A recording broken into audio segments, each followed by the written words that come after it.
The Stockholm Syndrome, I'm not going to go through the whole Stockholm Syndrome at this point.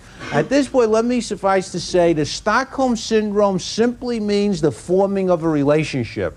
Sometimes we call it transference, sometimes we call it identification with the aggressor, sometimes we call it survival identification syndrome. That's the term the FBI likes. It's the same exact thing. We're all talking about the same thing, and we simply mean when two or more people get together, they form a relationship. That's all it is. Of course, the more stress in the situation, the quicker the relationship and the more intense it's going to be. When people are in crisis and they're not sure about, what's going to happen, the one thing we're all afraid of is going insane. I mean, we're always worried about, are we losing our mind? Is this really happening to me? What am I doing in a thing like that? How could I be? Am I experiencing this? Is this really happening? And what we do is we want to test our feelings against another person. Because if that person is sharing this experience and he's seeing the same thing and he ain't going bananas and this is really happening, well, then maybe it's okay.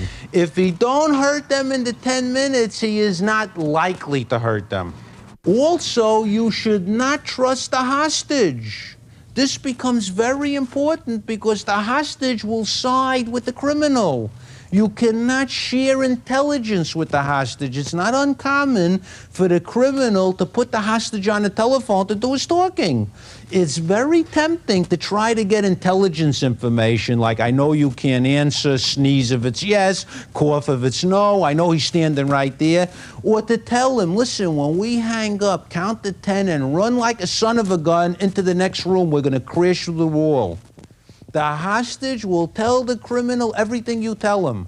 They make terrible witnesses, and when they get released, the intelligence information they give you should be taken for what it's worth. Just about whatever he asks for, don't deny.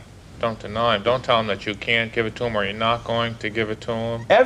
You don't tell him any no. You never tell him no. Right. But you don't necessarily tell him yes. It's Right. always, let me see what I can do. Let me try for you. I will try for you. He's going to talk to our negotiator or he talks to nobody. We don't want lawyers, mothers, priests. We don't want them talking. Basic principle is very, very simple. The theory is that if a guy kills somebody and he's talking to his mother, or he kills somebody and he's talking to a priest, what more can you do than provide that, you know? It kind of gets you off the hook, so it's something we do for emotional reasons. The fantasy is you're not going to talk to no one unless you get the person you want to talk to. That's your fantasy. That's up here in your head. The reality is, how long could you sit in this room and not make contact with the outside world? For a month? A year? Sooner or later, there comes a point when you got to contact the outside. If nothing else, to say, get out of my way, I'm coming out the door. Or make some demand for something.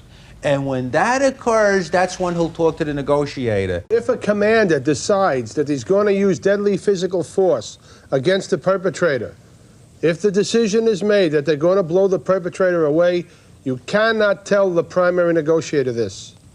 Because the primary negotiator will also give it up to the bad guy. Maybe not in so many words, but he'll give it up. It happened with the FBI out in the Midwest, one particular job. They were going to have the guy come out to the car, and when he came out to the car, they were going to blow him away there. The negotiator was aware of it, and the guy says, well, I want to go out and check the car and see if it can make it. He says, don't worry about it, the car's there. No, I just want to go out. Take my word for it, don't worry about it, the car is there.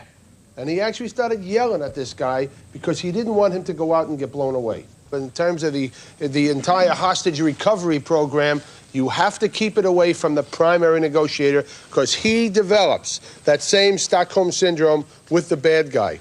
I think the classic case of a negative Stockholm Syndrome was in Frankfurt, Germany. The bad guy wants to block a door. He has the hostages help him push a cabinet to block a door. He leans over the door. He falls asleep with the gun in his hand. The hostage goes over and takes the gun out of his hand. The hostage job is now over. The hostage has the gun. All he's got to do is walk out the door.